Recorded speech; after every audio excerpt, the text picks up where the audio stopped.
When you see a smartphone that is so slim with a striking red back cover, it is unmistakably a Ninetology smartphone. I'm Warren from KL Gadget Guide. This is the full review of the Ninetology U9R1, the latest family member in the U9 product line. When Ninetology announced the first 3 U9 flagship phones, it marks the start for the company to seriously jump onto the competition. We only have a short experience with the flagship U9X1, yet we are already impressed with what Ninetology has to offer in its flagship smartphone with an affordable price tag and decent performance.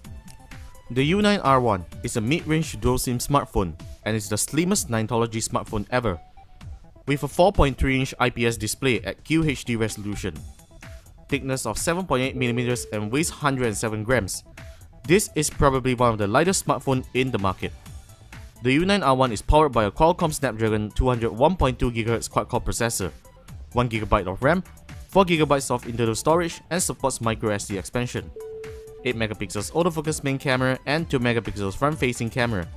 It also has the usual network connectivity options, and network bands are sadly limited to dual WCDMA and GSM bands for the first SIM slot and dual GSM bands for the second SIM slot. The U9R1 is beautiful. Its slim design and dark glass makes it look premium, until you see the capacitive function buttons below the display and side buttons. The function buttons are confusing, though the average Joe will know that the left and right buttons are the menu and back keys respectively. The dot type buttons just doesn't make sense, and we just think, why can't Ninetology have those buttons enabled on screen? The side buttons are very clicky, which doesn't give you a solid feeling pressing on it. There's also one thing that we don't understand: the almost removable battery on the back of the phone. The 1600mAh battery can already be easily accessed, but Ninetology decided to stick the battery down to the device, which we are really disappointed, as the battery capacity is already so little that it should be allowed to be swapped. The IPS display on the U9R1 is good, viewing angles are great, and screen visibility is acceptable under direct sunlight. Ninetology has fortunately opted for a QHD resolution display, though the screen still looks pixelated.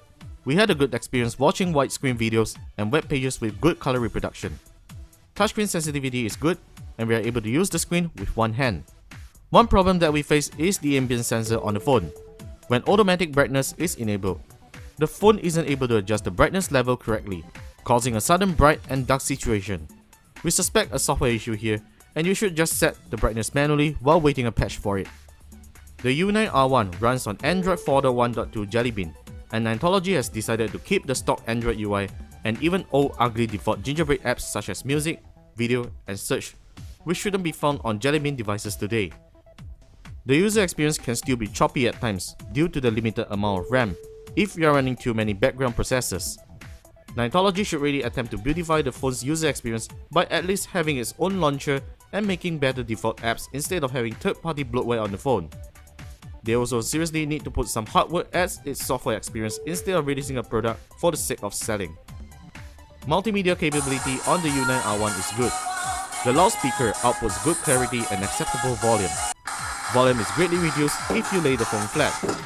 The headphones that Ninetology bundled in the package are really good. Putting it on gives us a good music listening experience with great clarity and bass. Camera performance on the U9R1 is a nightmare for us. Though with an 8MP shooter on the back, pictures came out in washed-out colors and lack detail. Even worse, the camera easily loses focus, and the app doesn't even support taking pictures in widescreen resolution. Don't even think of taking pictures under low light condition, because it isn't going to look nice. Video recording is supported up to 720p resolution, and disappointment fell on us again because it records in 3GP format, though with H.264 encoding. Check out our post for more sample shots.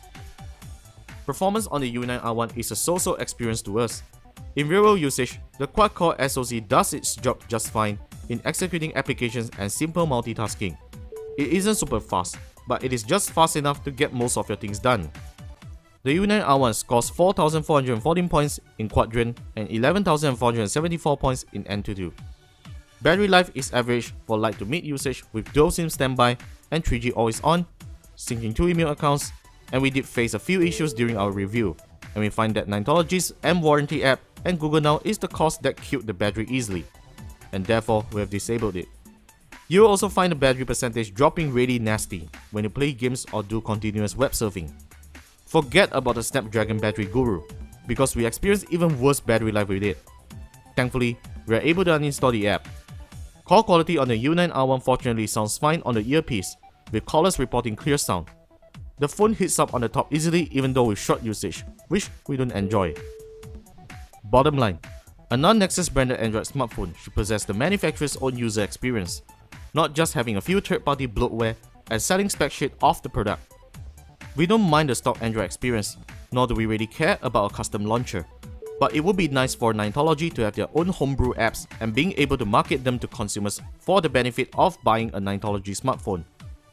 The U9R1 retails for 799 ringgit, which is expensive unless you trade in your old phone through its Smart Ecology 2 program, which you will get a 150 ringgit discount.